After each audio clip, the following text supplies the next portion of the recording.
I always wanted to sell stuff, and I always wanted to be a singer and whistler.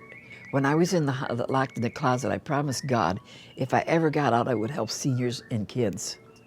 I don't want no kid to go hungry like I did, because I lived on water for I don't know how many years. I lived on just water.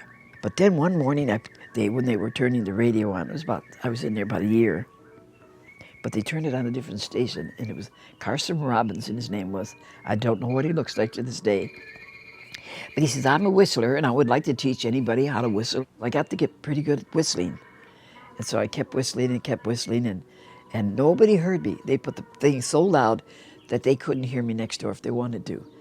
And then I learned how to yodel. When I got to Chicago, I did go down to Roy Rogers and Dale Evans, and I learned to yodel with them.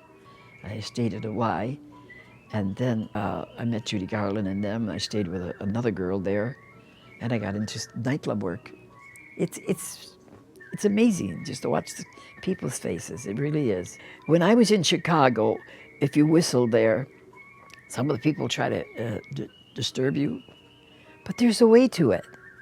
And here's how I learned it. Judy Garland used to get so upset. She said she'd get nervous when she'd see the people there. It would throw her off key.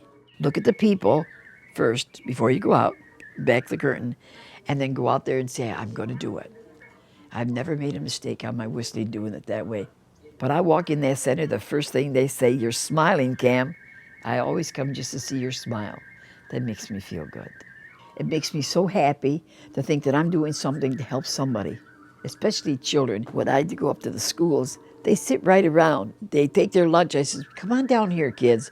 And they come down there, sit there and eat, and I entertain them. But it's fun to do. It's really fun to see their faces light up.